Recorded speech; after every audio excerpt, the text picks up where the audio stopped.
Tell me honestly, would you accept seeing your father, your grandfather, or yourself being treated like this in public? Anselmo walked through the inn's revolving door with calm steps, like someone who had already learned that dignity doesn't chase after anyone. His coat was simple but clean. His shirt was pressed. His shoes were worn but well cared for. Nothing about him screamed important, and yet everything about him said that this place wasn't strange to him. He stopped for a second in the center of the lobby, looking around as if recognizing every detail. The wooden counter, the vase in the corner, the golden plaque above the door. Serra Azul Inn, since 1989. He tilted his head slightly as if thinking, all of this started with me. Anselmo took a step toward the line at the counter, and then an arm blocked his path. Sir, this entrance is for guests only. The voice came dry, impatient.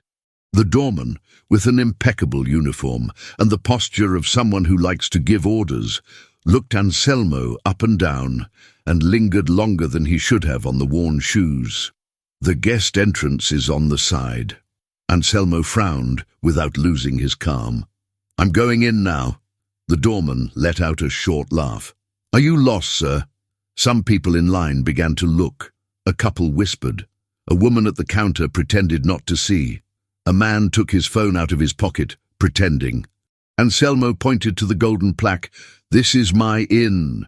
The doorman laughed louder. Good one. That was a good one. He crossed his arms. Guest ID or reservation? Anselmo opened the inner pocket of his coat and took out an old heavy keychain with the inn's name engraved in metal.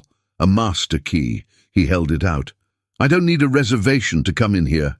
The doorman didn't even touch the key. That thing must be from some old room. He pushed Anselmo's hand lightly, just enough to humiliate. The key fell to the floor. Silence. No one laughed. No one said anything. Anselmo didn't bend down. He looked around. The couple looked away. The clerk typed something that didn't exist. The security guard near the door watched, but didn't move. Are you seeing this with me? The doorman took a step forward. You're blocking the entrance. Get out of the line. Anselmo swallowed hard. I work here. Another laugh. Sure you do. The doorman shook his head. Move along. Anselmo took half a step forward. The doorman opened his arm wider and blocked him again. I told you to get out of the line. The line shifted behind him. Someone murmured, Poor guy. Anselmo closed his eyes for a second. When he opened them, the calm was still there, but now there was firmness too. Call your manager. The doorman tilted his head. My manager doesn't talk to people like you. He pointed to the simple coat. Only guests or the owner come in here, and you're neither. Do you feel the weight of that? Anselmo bent down carefully, picked up the key from the floor, wiped it on his sleeve, and put it back in his pocket. He looked straight into the doorman's eyes.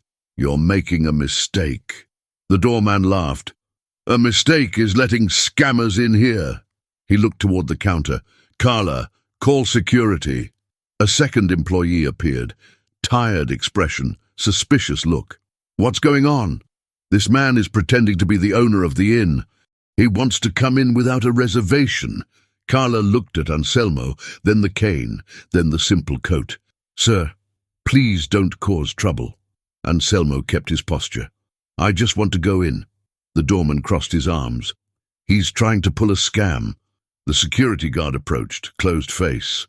ID. Anselmo took a deep breath. I don't carry ID in my hand inside my own inn. They laughed, all three, together. The line grew. More phones were raised, more whispers. Have you ever felt like this?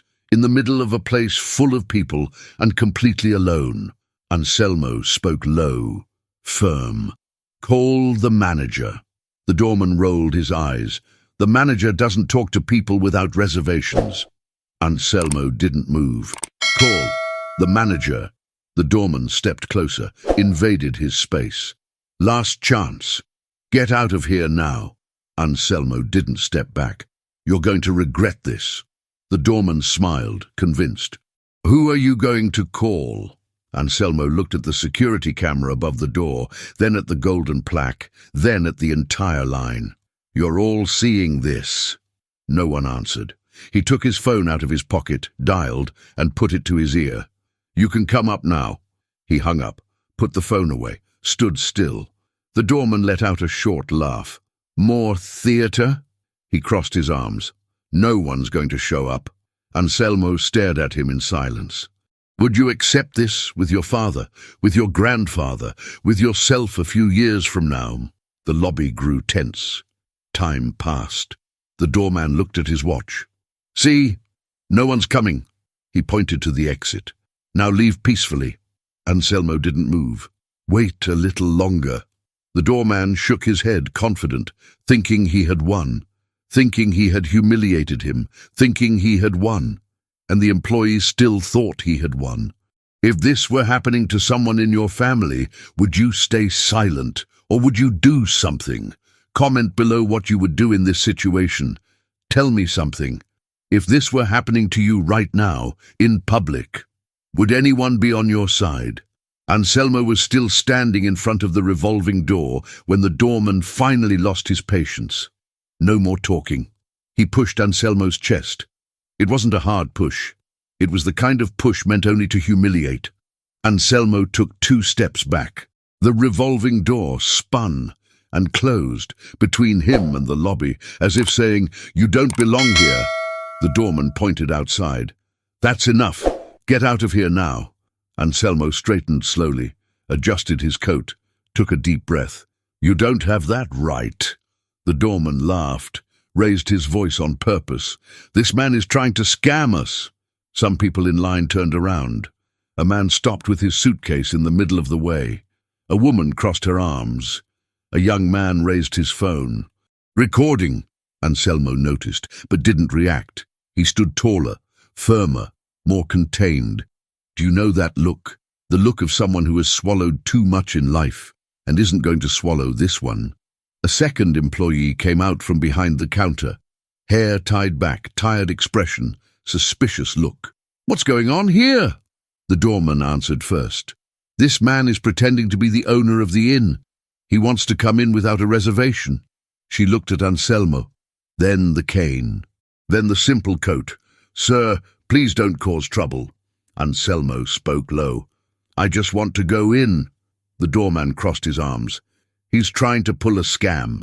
The employee sighed. "Sir, this is a serious establishment." Anselmo looked around, saw people coming out of the elevator, saw guests approaching, saw phones being raised. The young man with the phone was now filming openly. Have you ever felt this? When humiliation becomes a spectacle? The employee raised her voice. "Security!" The same security guard from before approached. Rigid posture, closed face. "What's the problem?" The doorman pointed to Anselmo. "He's trying to come in without a reservation. He says he's the owner." The security guard looked Anselmo up and down, without asking anything. "ID!" Anselmo took a deep breath. "I don't carry ID in my hand inside my own inn." The doorman burst out laughing. "Did you hear that? Inside his own inn?" The employee shook her head. "Sir, do you have a name on the reservation?" Anselmo answered calmly, "I have my name on the deed." They laughed, all 3, together. And you know what hurts about that? It's not just the laughter, it's the feeling that you were judged before you even finished your sentence. The line grew behind him. Impatient people, people whispering. Someone murmured, "Poor guy." Another whispered, "He must be crazy." A couple passed by him without looking, as if he were invisible. Anselmo stood there, in the middle of the lobby, exposed, surrounded, recorded. Have you ever been like this? With nowhere to go, with no one to defend you.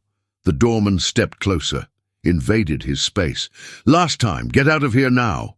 Anselmo didn't move. "Call the manager." The phrase came out again, low, calm, but firm. The doorman clicked his tongue. "That's enough." He pushed Anselmo's shoulder. Not hard, but enough. Anselmo stumbled. The cane slipped from his hand. He almost fell. Almost. He managed to hold himself up. The cane hit the floor. No one moved. No one helped. The security guard crossed his arms. The employee looked away. The young man with the phone moved the camera closer. "Do you feel this? That knot in your stomach?" Anselmo bent down slowly, carefully, with dignity, picked up the cane, stood up, straightened his body, adjusted his coat. He looked straight at the doorman. "This is going to go wrong for you." The doorman laughed, nervous. "Who are you going to call? The police?" Anselmo shook his head. "No." He took a deep breath. "Call the manager." The doorman burst out laughing. "He's not coming down to talk to a scammer." The employee added, "Not for someone without money either." The doorman smiled. "Not someone with the profile of a guest here. Do you see it?" It wasn't about getting in anymore. It was about putting him in his place.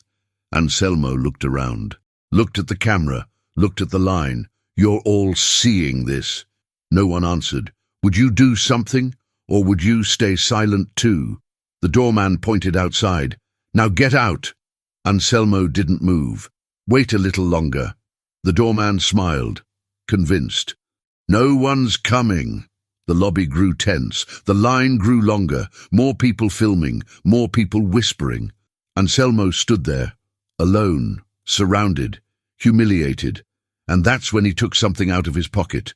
"Tell me, with your life experience, when someone is humiliated and stays calm, how does that usually end?" Anselmo was still standing in the same place where he had almost fallen, the cane firm in his hand, the coat aligned again, his posture intact. Around him, the lobby was no longer just a place of passage. It had become an audience. The line grew. People leaned into corners to watch. Phones stayed raised. And the worst part wasn't the curious looks. It was the look of people who had already decided he was guilty. The doorman was still talking loudly, trying to mark his territory. "This man is trying to trick us. He wants to come in without a reservation. He thinks it's enough to talk nice." Carla shook her head like she was tired of this type of person. The security guard kept his arms crossed, too close. And Anselmo wasn't reacting the way they expected. He wasn't begging. He wasn't yelling. He wasn't making a speech. He was observing, like someone who understands something simple. When someone feels too powerful, they make mistakes in public. The doorman pointed to the exit again. "Let's end this." "You're leaving now." Anselmo answered low, unhurried. "I'm not leaving." The doorman laughed, incredulous. "Oh, you're not?" Anselmo continued. "I just need you to pay attention to one thing." The doorman shrugged. "Say it." Anselmo slowly brought his hand to the inner pocket of his coat. And that gesture changed the mood. Have you noticed how an environment changes when someone makes a calm but firm move? Because whoever yells gets attention, but whoever controls himself holds it. The doorman narrowed his eyes. "What are you pulling out of there?" Carla took a step sideways. The security guard uncrossed his arms just enough to show presence. Anselmo took out an envelope, wrinkled, with fold marks, with no important appearance. The doorman let out a short laugh. "What's that, an overdue bill?" Some people laughed awkwardly. Anselmo didn't answer. He held the envelope at chest height. "In here is everything you're pretending doesn't exist." Carla tried to interrupt. "Sir, this isn't going to solve—" Anselmo turned his face to her, firm, without aggression. "You don't even know what it is." The doorman tried to keep control. "You can show whatever you want. This isn't a notary office." Anselmo opened the envelope right there, slowly, without hurry, and took out 3 things. First, a folded contract. Second, a deed with an old stamp. Third, an old inn badge with the logo from that time and the name clearly visible. Anselmo. He placed everything in the palm of his hand and held it out. "There. Now you look." The doorman didn't even touch it. "I'm not taking that." Anselmo asked simply, "Why?" The doorman gave a half smile. "Because that could be fake." Anselmo answered immediately. "You didn't even look." And that sentence hits deep for anyone who's lived long enough to recognize injustice on the spot. Carla picked up the badge, looked at it for 2 seconds, handed it back quickly. This could be forged. Anselmo asked, "Did you read the name?" Carla swallowed hard. Didn't answer. The doorman took advantage. "This kind of scam is old. It shows up every week." Anselmo looked at the camera monitor, then back at him.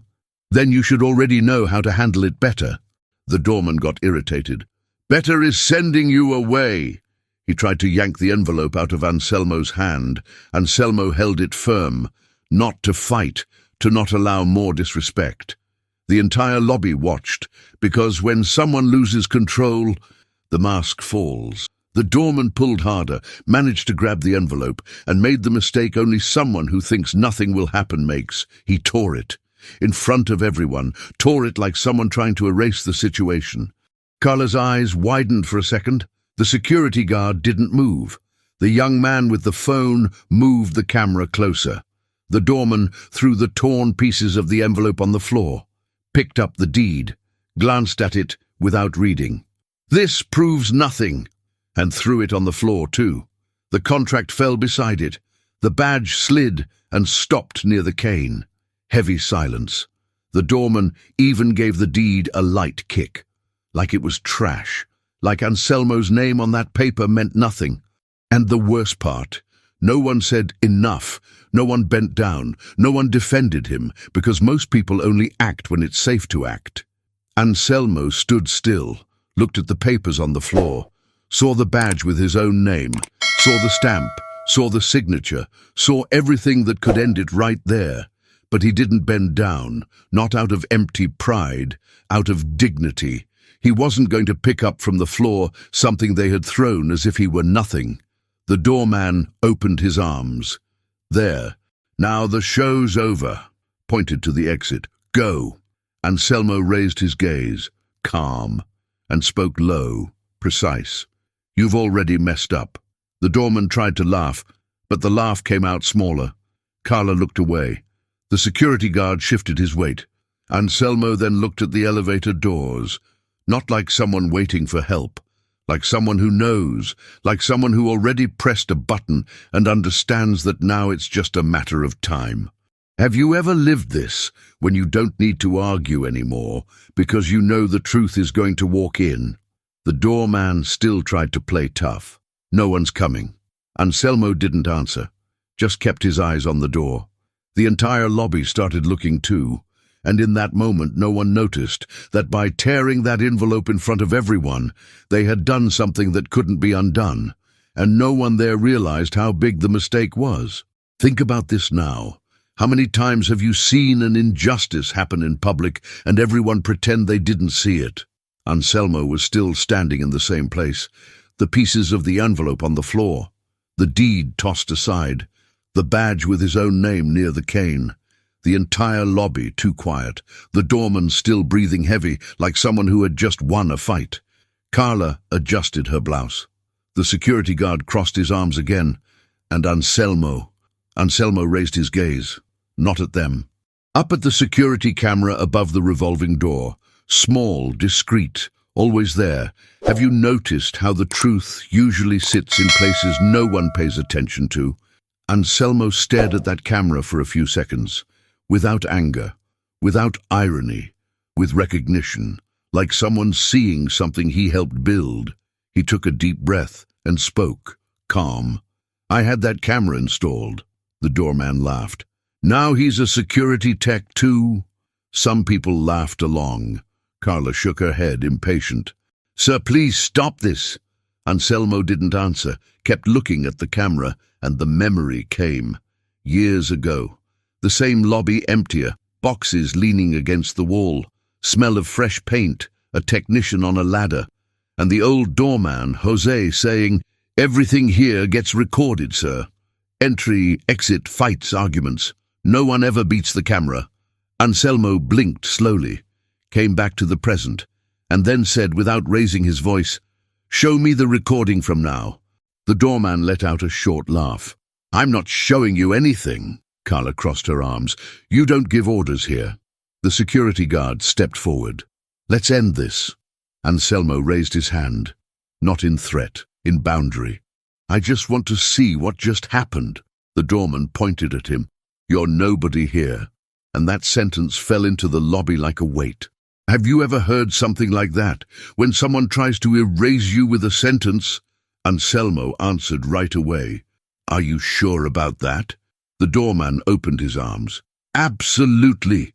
Anselmo then pointed to the camera. Then why are you afraid to look at it? Carla shifted her weight. The security guard looked away for a second. The doorman tried to hold his pose. No one's afraid of anything. Anselmo said, everything you did is up there. The young man with the phone turned his camera to the ceiling. Some people followed his gaze. The lobby grew quieter. Carla cleared her throat. That proves nothing, Anselmo answered. It proves everything. The doorman tried to cut him off. There is no recording. Anselmo kept his firm tone. There is. And if there isn't, then you lose nothing by showing it. Silence. The doorman looked at Carla. Carla looked at the security guard. The security guard looked at the floor. Do you see it? When no one wants to take the next step, it's because they know what's going to appear. Anselmo continued, I just want to see the last 15 minutes. The doorman raised his voice. That's enough of this. You're crossing the line. Anselmo didn't move. The line was crossed when you pushed me. The doorman laughed nervously. Prove it.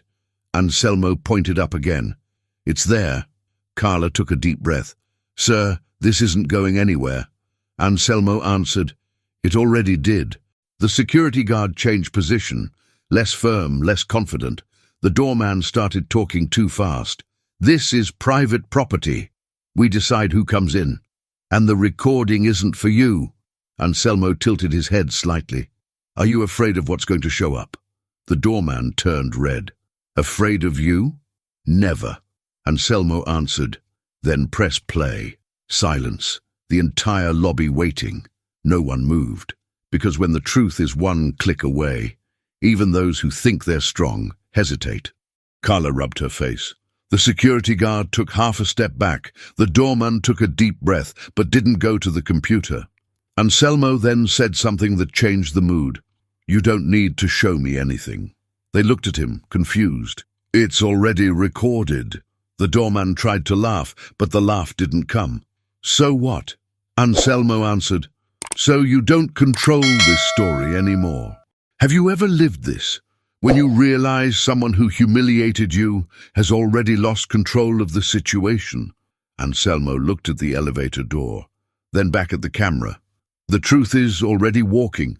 The doorman opened his mouth to argue back, but stopped, because for the first time he wasn't sure of anything, but the recording had already done its job. Now watch this. When someone who was humiliated stops arguing and starts acting in silence, it's usually because the turn has already begun. Anselmo was still in the same place, the cane firm in his hand, the papers still on the floor, the camera above the door recording everything. The doorman tried to hold his pose. No one's coming. You're leaving now. Carla was breathing faster than before. The security guard didn't look so confident anymore. And Anselmo wasn't answering provocations anymore. He reached into his coat pocket, took out his phone, without hurry, without looking at anyone, dialed a short number, put it to his ear. You can come up now. That's all. He hung up and put the phone away. The doorman laughed. Who's coming up? Anselmo didn't answer. Have you noticed when the atmosphere changes without anyone saying anything? Because that's exactly what happened. The lobby went silent. No one spoke. No one laughed. No one filmed so openly anymore. Carla started looking at the elevator door. The security guard shifted his weight. The doorman crossed his arms, but his posture wasn't victory anymore. It was waiting. 2 minutes, nothing more. But they felt too long. The elevator came down. The doors opened, and a woman stepped out. Firm steps, straight posture, serious face. She entered the lobby, looked first at Anselmo, not with doubt, with recognition, then looked at the doorman, then at Carla, then at the security guard, then at the camera monitor. The atmosphere changed instantly. Have you ever lived this? When someone enters a place and without saying anything, everyone realizes the hierarchy just changed? She approached. What happened here? The doorman tried to speak first. This man was trying... She raised her hand. No, turned to Anselmo. What happened, Anselmo? Carla went pale. The doorman froze. The security guard swallowed hard. Did you feel that? When the right name is said at the wrong moment? Anselmo spoke low. They blocked me at the entrance. They pushed me. They tore my documents. They called me a scammer. She took a deep breath, looked at the floor, saw the deed, saw the contract, saw the old badge, then looked back at them. Who pushed him? Silence. The doorman tried to laugh. This is exaggerated. She cut him off. Who pushed him? The doorman pointed at the security guard. The security guard pointed at the doorman. Carla went silent. Then she asked, Who tore the documents? The doorman opened his mouth, closed it, looked at Carla. Carla looked away. She asked again, Who tore them? The doorman answered low, I did. She typed it into her phone. No drama. Who called him a scammer? The doorman tried to explain, I was just trying to keep order. She raised her eyes. That doesn't answer the question. He sighed. I did. She typed again. The doorman no longer had posture. Shoulders dropped, smaller voice, insecure tone. Carla was pale. The security guard was breathing short. Then she pointed to the camera. Is all of this recorded? The doorman answered, It is. She closed her eyes for a second, then opened them. Good. Looked at Anselmo. Do you want me to pull it up now? Anselmo answered, In a moment. She nodded and turned back to them. Do you realize what you just did? No one answered. The entire lobby silent. People frozen, phones lowered. The doorman looked smaller than before. Carla was trembling slightly. The security guard couldn't hold eye contact anymore. Then she spoke, firm. This is over. The doorman tried. You don't understand. She cut him off. I understand perfectly. Turned to Anselmo. Do you want me to handle this now? Anselmo answered, Yes. She turned back to them. Then no one leaves. The doorman swallowed hard. Carla closed her eyes. The security guard took half a step back. The elevator doors closed. The lobby felt like a different place. And it was at that moment, when everyone still thought this could be fixed, that she said his name out loud. Now, look closely at this. When the truth is finally said out loud, no one can pretend they didn't hear it. The entire lobby was silent. The woman still standing in front of the three. The doorman sweating. Carla frozen. The security guard too rigid for someone who already knew what was coming next. She took a deep breath, looked again at Anselmo, then at them, and then said clearly without raising her voice, This is the owner of the inn. The world stopped there. No shouting, no music, no exaggerated reaction. Just silence. Heavy silence. The line behind Anselmo froze. The young man with the phone lowered the device. A woman brought her hand to her mouth. The security guard released Anselmo's arm instantly, like he had touched something burning. He took a step back. The doorman opened his mouth, closed it, opened it again. I didn't know. His voice failed. Carla stepped forward. This is a misunderstanding. The woman raised her hand. It's not. She pointed to the camera monitor. It's all there. The monitor showed on loop. The push, the cane falling, the papers being torn, the deed being kicked again and again and again. Have you ever seen someone be convicted without needing a judge? That was it. The doorman started talking too fast. We were just following protocol. He didn't look like, we get a lot of scammers here. The woman cut him off. Stop! Turned to Anselmo. Do you want to speak? The entire lobby held its breath.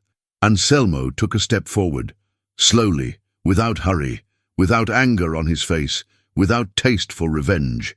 He looked first at the doorman, then at Carla, then at the security guard, one by one, and spoke low but firm. You didn't make a mistake because you didn't know who I was. The doorman tried to interrupt, but we had no way. Anselmo raised his hand, in boundary. You made a mistake because you decided who I was. Silence. You made a mistake when you laughed. You made a mistake when you pushed me. You made a mistake when you tore my documents. You made a mistake when you called me a scammer. Carla started crying. We were just trying to work. Anselmo answered, Working doesn't give you the right to humiliate. The doorman was pale. Am I going to lose my job because of this? Anselmo looked at him for a second longer and answered, You lost it when you thought you could treat someone like this. The woman crossed her arms. Anselmo, do you want me to file this now? He nodded. Yes. The doorman took a step back. Please. Anselmo didn't change his expression, didn't raise his voice, didn't make a speech, just said, You're all fired. Just like that. No theatre, no humiliation back, no pleasure in it, just consequence. The doorman collapsed into a chair. Carla covered her face with her hands. The security guard closed his eyes. Do you feel this? When justice arrives without noise, but changes everything? The woman said, Security, escort them to the administrative office. The security guard hesitated, then obeyed. The doorman looked at Anselmo. I can explain. Anselmo answered, You already explained who you are. The monitor kept replaying the scene, like a reminder that couldn't be erased. Anselmo looked at the screen, then at the revolving door. The same one where he had been blocked, the same one where he almost fell, the same one where he was treated like nobody. He took a deep breath and said to the woman, This isn't over. She understood instantly. There's more? Anselmo nodded, looked at the lobby, at the people, at the camera. There are still things that need to be fixed. Have you ever lived this, when the truth comes out, but the story isn't over yet? The elevator beeped. The doors opened. The doorman was taken away in silence. Carla left crying, the security guard behind them. The lobby hung suspended, and Anselmo was still there, standing, calm, in control, because everyone thought the worst had already passed. But he wasn't finished yet. Now pay attention to this. When someone who was humiliated takes back control without shouting, without threatening, without humiliating back, that's when real authority appears. The lobby was still silent. The doorman had already been taken away. Carla had left crying. The security guard had disappeared down the hallway, and Anselmo was still there, standing, calm, in the same place where everything started. The woman beside him opened the notes app on her phone. Do you want me to log everything now? Anselmo nodded. Log it. She started typing. Anselmo spoke unhurried. Time of the approach. Names of the employees involved. Push recorded on video. Tearing of documents. Public accusation of a scam. She typed fast. Have you noticed how the mood changes when someone who was treated like nothing starts being heard like everything? Anselmo continued. I want this video saved in 2 places. She looked up. 2? 2. One on the internal server. Another outside the in system. She wrote it down. I'll take care of it now. Anselmo looked at the camera monitor. I don't want anyone editing it. I don't want anyone deleting it. I don't want anyone adjusting anything, she answered. It'll stay intact. He nodded. Open an administrative case against all 3. She stopped typing for a second. Against the doorman, Carla, and the security guard? Against all 3. Do you feel this?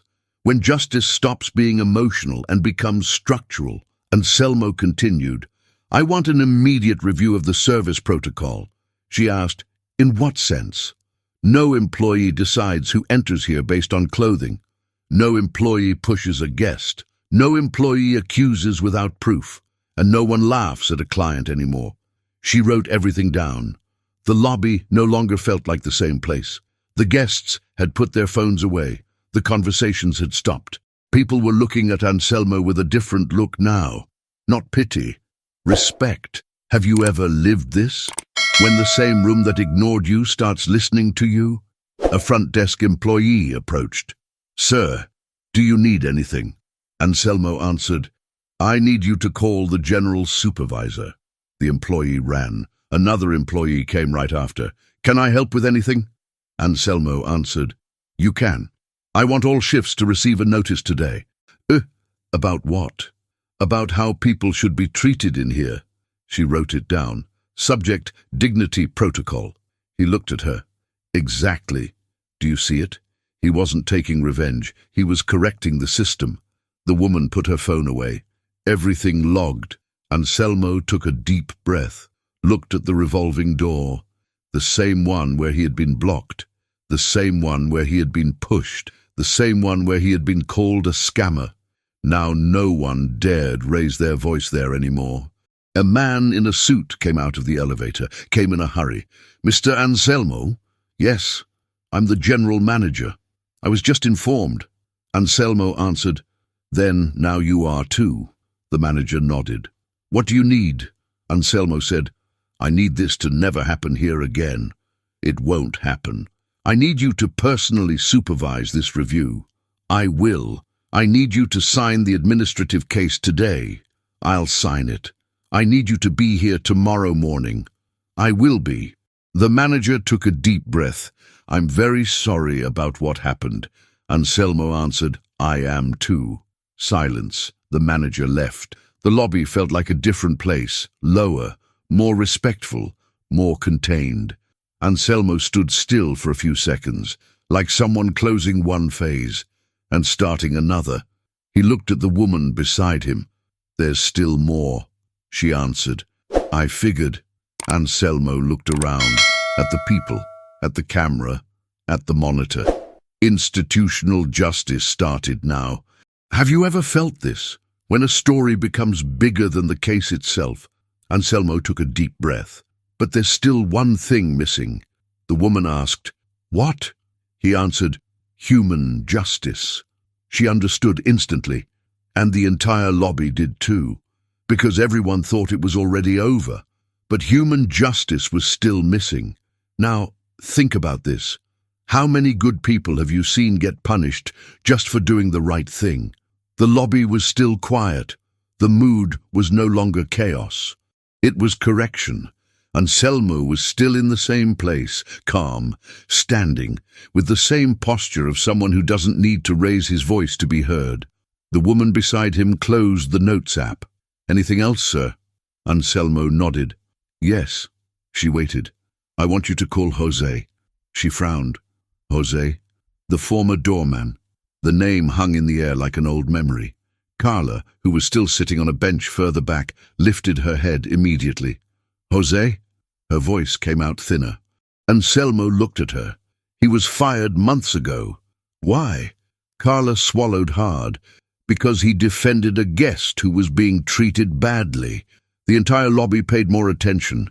"Have you noticed how certain stories come back when you least expect them?" Anselmo answered, "Exactly for that reason." He turned to the woman. "Call him." She hesitated. "Do you have his contact?" Anselmo said, "It's in the system. The last employee fired for insubordination." Carla closed her eyes for a second.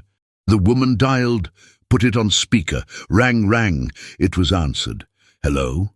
The voice on the other end was cautious. "Jose? This is from the inn." Silence. "Could you come here now?" More silence. "Did something happen?" She looked at Anselmo. "The owner of the inn wants to talk to you." The silence on the other end grew longer. "The owner?" "Yes. I didn't do anything wrong." Anselmo leaned slightly toward the phone. "I know. Can you come?" "I can." "Then come." She hung up. The entire lobby in expectation. Have you ever felt this? When something that was unjust starts being fixed. 10 minutes later, the revolving door opened. Jose walked in. Cautious steps, simple clothes, suspicious look. He stopped in the middle of the lobby, looked around, recognized the place, took a deep breath. "You called for me?" Anselmo took 2 steps forward. "Jose." Jose looked at him, tried to understand who he was. "Yes?" Anselmo said. "Do you remember why you were fired?" Jose answered low. "Because I defended a guest who was being humiliated."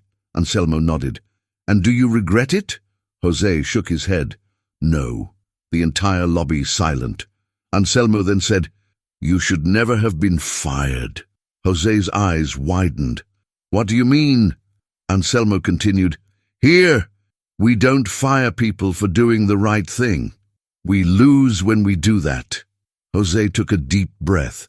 "I just did what I thought was fair." Anselmo answered, "And you paid dearly for it." He paused, looked at the lobby, at the camera, at the people, and back to Jose. "I want you back." Jose stayed silent. "Now." Jose blinked slowly. "Are you serious?" Anselmo nodded. "I am." Jose swallowed hard. But after what happened to me here," Anselmo answered, "that's exactly why." He turned to the woman. "Log the rehiring now." She opened her phone. "Salary adjusted. Position doorman supervisor." Jose opened his mouth, closed it. "Supervisor," Anselmo answered. "Whoever defends a guest deserves to lead. Do you feel this, when dignity goes back to the right place?" Jose ran his hand over his face. "I don't even know what to say." Anselmo answered, "You do." "What?" "Say you accept." Jose took a deep breath. "I accept." The entire lobby released a breath no one realized they were holding. Carla lowered her head. Some people smiled. Anselmo extended his hand. Jose shook it, firm, respectful. Anselmo said, "Welcome back." Jose answered, "Thank you." Anselmo then said, "And this time, no one will ever fire you again for doing the right thing." Jose nodded. The entire lobby understood. This wasn't just about a job. It was about correcting an old injustice. It was about sending a clear message. Have you ever lived this, when someone punished for being upright is finally recognized? Anselmo looked around, at the people, at the camera. "This is the kind of inn I want." Jose took a deep breath and stood there, standing back in the place he never should have left, and the entire lobby understood the message. Now watch this. Some things only get truly resolved when someone admits out loud that they never should have happened. The lobby was still full. People hadn't left. No one was filming anymore. Everyone silent, waiting. Anselmo took a few steps forward, not toward the counter, but toward the guests, toward the line, toward the people who had seen everything, toward the people who had looked away, toward the people who had whispered, "Poor guy." He stopped in the middle of the lobby, took a deep breath, and spoke without microphone, without stage, without theater. "I want to apologize to you." The entire lobby got even quieter. "Apologize for what you saw here today. Apologize because this happened inside my inn. Apologize because no one should be treated like this anywhere." A woman in line crossed her arms. A man nodded slowly. An older lady brought her hand to her chest. "Have you ever felt this? When someone who could pretend nothing happened chooses to take responsibility." Anselmo continued, "I'm responsible for everything that happens inside here. And today, this inn failed you." Silence. He didn't hide behind protocol, didn't put all the blame on the employees, didn't call it an isolated case. He spoke like an owner. He spoke like a man. "This is not what this inn should be, and it's not what I believe in." He paused, looked at Jose, now back in uniform, then looked back at the people. "I'm not going to ask you to forget this. I'm going to ask you to see what's going to change from now on." A young man raised his hand. "You were humiliated here today, and even so you're apologizing to us?" Anselmo answered immediately, "Yes, because I could leave here with just my personal justice. But that doesn't fix what you felt watching this happen." A woman said, "It was hard to watch." Anselmo nodded. "I know. I saw your looks. I saw the discomfort. I saw the second-hand embarrassment. And that shouldn't be part of anyone's experience here." The entire lobby silent. Have you ever lived this, when someone turns a humiliation into a course correction? Anselmo continued, "From today on, every employee will go through new training, not just in service, in respect, and whoever doesn't know how to treat people like people won't work here." Some people nodded. A man murmured, "Finally." Anselmo heard him. "I'm not saying this to look good.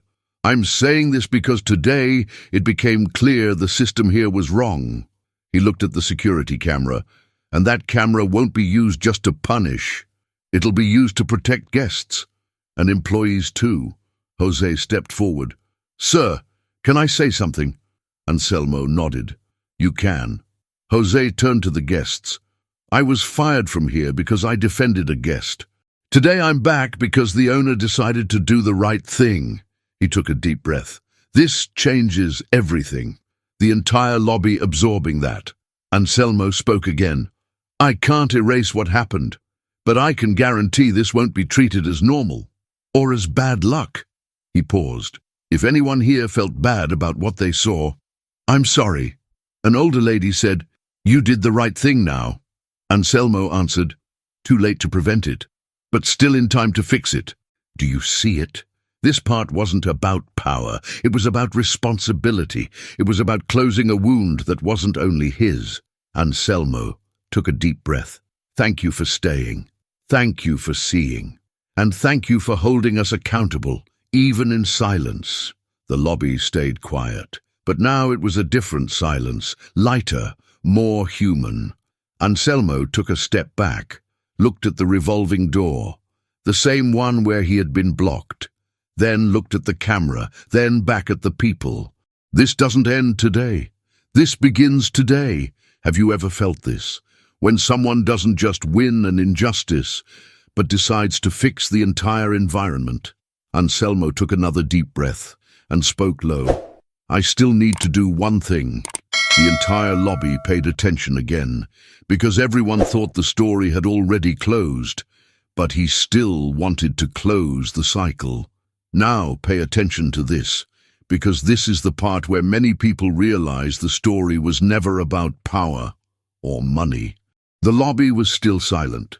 After the apology, after Jose's rehiring, after everything that had turned that place upside down, Anselmo stood still for a few seconds, like someone choosing words, not to make a pretty speech, but to make one thing clear. He took a step forward, looked at the guests, at the employees, at the line that was still there, at the people who had seen everything from the beginning, and spoke, firm, without raising his voice.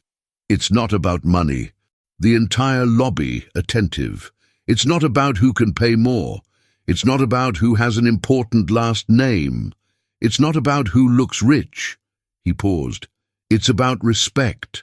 Have you ever felt this? When someone cuts the conversation at exactly the right point? Anselmo continued. In here, no one will be treated based on the clothes they wear. No one will be treated based on appearance. No one will be treated based on the way they speak. And no one will be treated as less just because they look simple. Some people nodded slowly. A man murmured, That's what we needed to hear. Anselmo heard him. I don't want anyone here to be afraid to walk through that door. He pointed to the revolving door. Not a guest, not an employee, not someone who just came to ask for information. He took a deep breath. From today on, the rule here is just one. Every person who walks through that door walks in with dignity. Silence. Have you ever lived this? When someone turns a humiliation into a principle? Anselmo continued. Whoever doesn't know how to treat people like people won't work here. Simple as that. He wasn't threatening. He was defining the standard. I will no longer accept anyone deciding who deserves respect. That's not a doorman's job. It's not a receptionist's job. It's not a manager's job. It's everyone's obligation. He paused, looked at Jose, then back at the lobby. Today I was blocked at my own door. But tomorrow it could be any one of you. Some people swallowed hard. It could be your father. It could be your mother. It could be you. Did you feel that? When the story stops being just about one man, Anselmo continued, I don't want to win this story just for myself. I want no one else to ever go through this here. Ever. The entire lobby silent. But now it was a silence of agreement, not embarrassment. He pointed to the security camera. This isn't just to punish. It's to remember. It's to make sure what happened today never happens again. He took a deep breath. And if anyone here thinks this is an exaggeration, then this place isn't for that person. Have you ever felt this? When someone decides the environment is going to change for real? Anselmo took a step back, looked again at the revolving door, the same one where he had been pushed, the same one where he had been called a scammer, the same one where he had been treated like nobody. He stared at it for a few seconds, like someone closing a chapter and opening another. Then he said, low but audible, "It's not about money. It's about respect." The entire lobby absorbed that. No one laughed, no one whispered, no one disagreed. Anselmo turned his body slowly and started walking toward the door. The same door, the same entrance, the same place. Do you see it? This story wasn't over yet.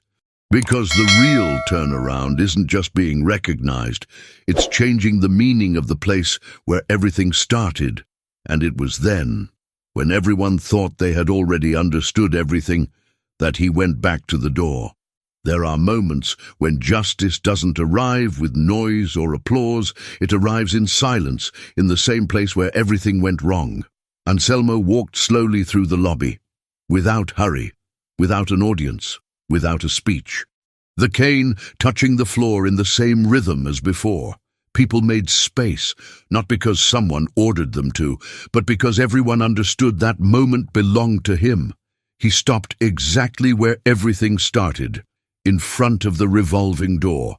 The same door, the same point, the same place where he had been pushed, where he had been treated like nobody, where he had been called a scammer, where he had been blocked in his own home.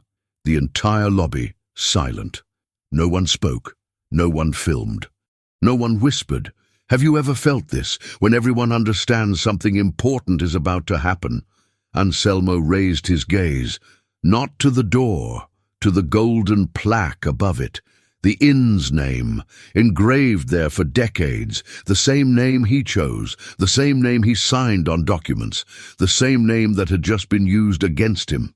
He stared at that plaque for a few seconds, without anger, without irony, with a kind of calm sadness, like someone remembering everything he built, and everything that had almost been disrespected inside there, the entire lobby watching. Jose standing near the counter, the woman beside the camera monitor, the guests silent, the general manager motionless. Even the elevator door seemed to wait. Have you ever lived this, when a place becomes a symbol? Anselmo took a deep breath, took a step forward, placed his hand on the side of the revolving door, didn't enter, didn't spin it, just touched it, like someone testing whether it was still what it had always been. He closed his eyes for a second, not in prayer, in recognition, in closure, then opened them, and took another step, stood exactly where he had been stopped hours before. The same angle, the same position, the same view of the lobby, but everything was different now. Do you see it? The place didn't change. The people changed. The silence changed. The weight of that space changed. Anselmo turned his face slightly, looked at the new doorman, who hadn't even started his shift yet, then looked at Jose, then at the manager, then at the guests. No one dared say anything, because everyone knew that scene wasn't about entering or leaving. It was about closing a cycle. Anselmo looked back at the door, at the plaque, at the security camera, the same camera that had recorded everything. He stood there a few more seconds, without hurry, without theatrics, without a speech. Have you ever noticed how dignity doesn't need noise? The general manager took half a step forward, stopped, respected the silence. Jose swallowed hard. An older lady in line held her husband's hand. Anselmo then slowly turned his body, faced the lobby, faced the people, faced the entire place. The silence grew even heavier. Did you feel that? When everyone waits for the right sentence? Anselmo took a deep breath, straightened his shoulders, set the cane more firmly on the floor, and spoke low, clear, without raising his voice. In here, no one will ever be blocked based on what they seem to be. The entire lobby absorbed that, but he wasn't done yet. He took a step to the side, moved out of the way of the door, looked again at the golden plaque, then back at the lobby and stayed silent, like someone preparing the final sentence. Because that wasn't just a symbolic entrance. It was a story closure, and everyone there knew it. Have you ever lived this, when everything aligns for a final line? The entire lobby waiting, no one moved, no one breathed loudly. Anselmo raised his gaze one last time, to the door, to the plaque, to the camera, to the people. And then he said the sentence that closes everything. There are sentences that don't need shouting. They just need to be said in the right place, at the right time, to the right person. The lobby was still silent. Anselmo was still standing in front of the revolving door. The same door, the same floor, the same spot where he had been pushed, where he had been treated like nobody, where he had been called a scammer, where he had been blocked in his own home. He took a deep breath, not to gather courage, but to close something inside. He slowly turned to the lobby, to the guests, to the employees, to Jose, to the manager, to the camera, to the people who had seen everything from the beginning. No one spoke, no one coughed, no one moved. Have you ever felt this, when everyone knows the next sentence is going to change the meaning of everything? Anselmo set the cane more firmly on the floor, straightened his shoulders, and spoke, low, clear, without theatre. The man who was blocked at his own door was the owner. The entire lobby froze. There was no exaggerated reaction, no murmuring, no comments. Just silence. Heavy silence. Dense silence, like that sentence had landed in the air. An older lady brought her hand to her chest. A man closed his eyes for a second. Jose swallowed hard. The manager looked away. The camera monitor kept replaying the scene. The push, the cane falling, the papers being torn, the humiliation on loop. And now that sentence sat over all of it. Do you see it? It was no longer just about a mistake. It was about institutional shame. Anselmo continued, it wasn't a small mistake. It wasn't a silly misunderstanding. It was people deciding who deserves respect. He paused, looked at the revolving door, then back at the lobby. Today you saw an owner be treated like trash. Tomorrow it could be any one of you. Silence. Have you ever lived this? When someone says out loud what everyone is feeling, but no one wants to own? Anselmo continued, I'm not going to pretend this was just bad luck, or that it was just one bad employee. This was a broken system working exactly how it always worked. The manager took a deep breath. Mr. Anselmo, he raised his hand. No! Now I'm the one speaking. The manager fell silent. Anselmo looked at Jose. You were fired for defending a guest. Then looked at the guests. I was humiliated for trying to enter my own inn. He paused long. Do you see the pattern? No one answered, because the answer was too obvious. Anselmo continued, Today, more than one mask fell. An entire logic collapsed. The entire lobby absorbing that. Have you ever felt this? When a story stops being about just one person? Anselmo then said something that changed the weight of the sentence. The man blocked at his own door was the owner. But today it could have been any father, any mother, any grandfather, any simple person. He took a deep breath. And that's what hurts the most. The entire lobby silent. Even the revolving door seemed too still. Anselmo stayed quiet for a few seconds, like letting the sentence do its work by itself. Jose wiped his eyes. A woman in line shook her head in disbelief. The manager closed his eyes. Have you ever lived this, when the truth no longer needs to be proven, only accepted? Anselmo rested his hand on the cane, looked once more at the door, then back at the lobby. I'm not going to forget this sentence, and neither should you. He took a step back. The lobby was still silent, but now it was a different silence, heavier, more conscious, more uncomfortable. Anselmo took a deep breath and spoke low. This doesn't end with that sentence. People raised their heads. He continued, There's still one last word missing.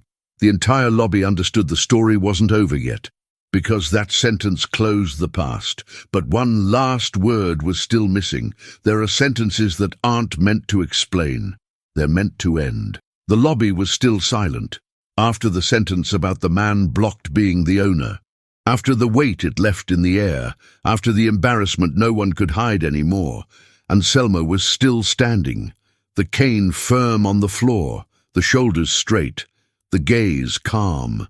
He didn't look like someone who had won an argument. He looked like someone who had finally been heard. The general manager was still motionless. Jose stood beside the counter. The guests were too quiet. Even the revolving door seemed to respect the moment. Anselmo took a deep breath, not in preparation for a speech, but like someone closing something inside himself. He took 2 steps forward, stopped in the center of the lobby, and spoke, low, clear, without raising his voice. He didn't humiliate anyone. Silence. People looked at each other. He continued. He humiliated dignity. He paused. A long pause, the kind that makes a sentence grow from the inside, until dignity answered back. The entire lobby froze. No exaggerated reaction, no applause, no comments. Just a deep silence, a cathartic silence, like that sentence had put a name to everything that had happened there. An older lady wiped her eyes. A man clenched his fists and slowly released them. Jose lowered his head. The manager swallowed hard. Have you ever felt this? When a sentence summarizes an entire injustice. Anselmo continued. Today you didn't see an owner humiliating employees. You saw a man setting a boundary. He paused. You didn't see revenge. You saw consequence. The entire lobby absorbing that. Do you see it? He wasn't celebrating. He was closing. Anselmo continued. I didn't yell. I didn't hit anyone. I didn't humiliate anyone back. He looked at the revolving door. I just let the truth do its job. Silence. Have you ever lived this? When justice doesn't need a spectacle? Anselmo looked back at the guests. If anyone here thinks this was an exaggeration, then they didn't understand anything. He paused. Because today wasn't about me. It was about everyone who's ever been treated as less. A woman nodded slowly. A man murmured, That's it. Anselmo continued, Today you saw a system being corrected. And that hurts. It hurts those who benefit from it. The manager took a deep breath. Mr. Anselmo, he raised his hand. Not now. The manager fell silent. Anselmo looked at Jose. You were fired for doing the right thing. Then back at the guests. I was humiliated for trying to enter my own home. He paused long. Do you think that's a coincidence? No one answered, because the answer was too obvious. Anselmo continued, This isn't an isolated case. This is a pattern that got too comfortable. The entire lobby silent. Have you ever felt this? When someone says out loud what everyone feels, but no one wants to admit. Anselmo took a deep breath. Today, that pattern was broken. He pointed to the camera. And that camera will remember this every day. He looked at the revolving door. And that door will never block someone based on what they seem to be. He looked back at the lobby. This isn't victory. This is correction. Silence. Then Anselmo spoke again, in the same calm tone. He didn't humiliate anyone. He humiliated dignity, until dignity answered back. The sentence fell a second time, heavier, more final. Have you ever lived this? When justice finally finds words. Anselmo stayed silent for a few seconds, like letting the sentence finish the work by itself. Then took a deep breath, looked at the people, at the camera, at the door, and then said, And now I ask you. The entire lobby paid attention, because everyone knew that wasn't just the last sentence of the story. It was the question that closed everything. Now let me speak directly to you. You who are past the phase of thinking injustice always fixes itself. You who have swallowed too much just to avoid conflict. You who stayed silent just so you wouldn't become the problem in the story. Have you ever been humiliated in public? Have you ever been treated as less just for looking simple? Have you ever had someone decide who you are without knowing you? Anselmo was still standing in the lobby, calm, whole, in the same place where everything started. The revolving door behind him, the golden plaque above, the camera still recording, the people still there. But now it wasn't about him anymore. It was about what that story represented. Do you see it? This could have happened to anyone. It could have been your father, your mother, your grandfather, you. Anselmo didn't yell, didn't hit anyone, didn't humiliate anyone back. He only did one thing many people don't have the strength to do. He stayed with the truth. He didn't leave in silence. He didn't accept being erased. He didn't pretend nothing happened. He didn't let humiliation become routine. Have you ever lived this? When the hardest thing isn't reacting, it's not giving up your own dignity. The lobby now in a different mood. Lighter, fairer, more human. Jose back at his post. The protocols being corrected. The system being reviewed. The injustice being named. Dignity being repositioned. All of this started with a simple man refusing to leave through the wrong door. Do you see the loop? The story started at the door and ended at the door. But now that door didn't block anyone anymore. Now that door meant something else. It meant boundary. It meant correction. It meant respect. Anselmo looked once more at the inn's plaque, then looked back at the lobby and said nothing else. Because sometimes the truth doesn't need more words. It just needs someone who doesn't drop it halfway. Now I ask you, would you stay silent if this were happening to you? Would you walk away with your head down just to avoid conflict? Or would you stay with the truth even when it hurts? Even when it's exhausting? Even when it's scary? Because every injustice only keeps existing as long as everyone chooses to stay quiet. Anselmo didn't choose that. And that's why this story didn't end in humiliation. It ended in correction. It ended in respect. It ended in dignity answering back. If this story touched you, if at any moment you saw yourself in it, if you've ever gone through something like this, comment below. I stay with the truth, because you're not watching this alone. Every comment is a light turned on in this story. Every I stay with the truth is a boundary being set. Every voice is dignity standing up. And maybe, just maybe, the next door someone tries to close on you will open, because now you also stayed with the truth.